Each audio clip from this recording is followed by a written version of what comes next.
This is a short video. The idea is that I'm going to tell you what I think is important in this 12-page piece, and then there will be separate pieces where I attempt to project my vision of what a really good project would be. And then you guys do what you need to. So I believe that this explains my view of history. It took until I was 50 years old that I really understood the importance of history. And I was blessed with my grandfather. He never told me about the fire. I had to learn it from my mother, that he was in a fire. So I was 15 years old when I heard about this. I never sat down with him and say, "Man, Grandpa, what was it like to lose everything?" And I would have actually heard something about that. So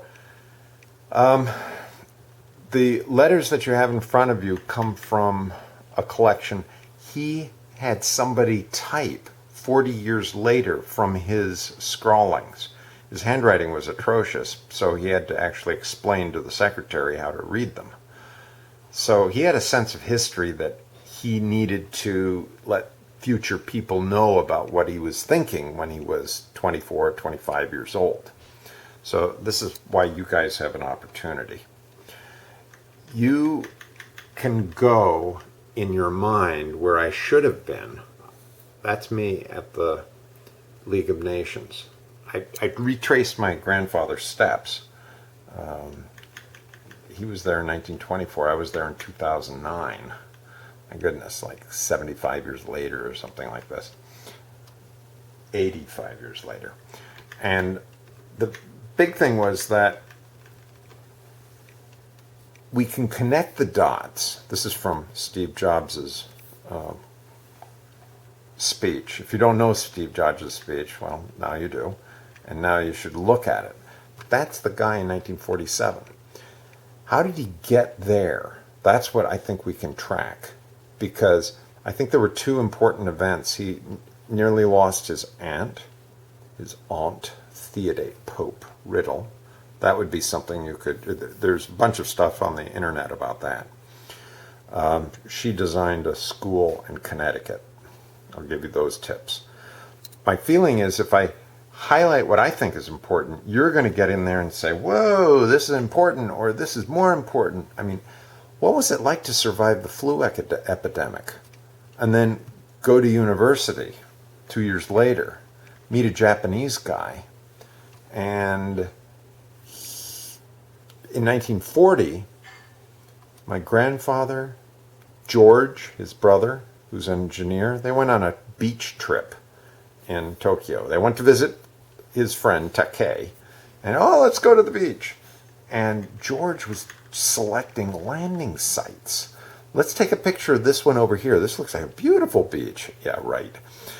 And then all of this was playing up to 1947. If you look and see what George Marshall was doing, he was recently appointed Secretary of State when he spoke in front of this group in 1947, January 1947.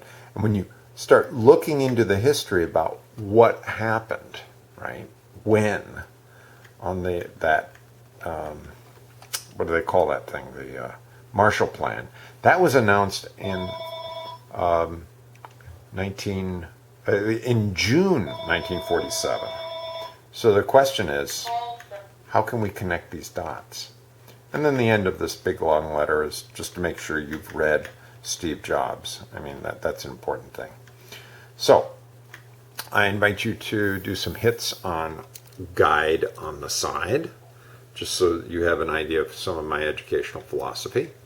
And you also have tips on how to contact me. I certainly would appreciate it if you visited, there he is at age 25, right? Building International Bridges, all right? That's George Marshall, right? And at the bottom of this document, you're going to see, Harvard speech. So how do you find this thing? Well, I think you go to Scribed, right? Scribed.com. And then you type in Students Oxford Academy, Brooks Emeny. Couldn't be anything that would actually have all that in it, right?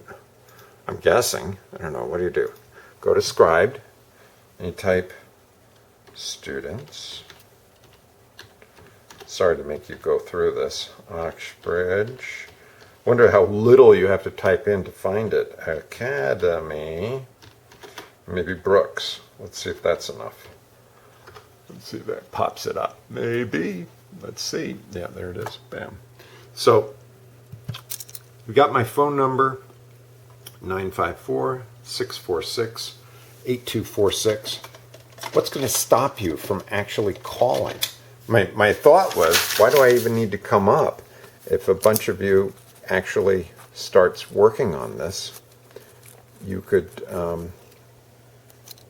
contact me and say, hey, Mr. Steve, let's get going on this. I mean, we want to have a really cool, obviously there's more work here.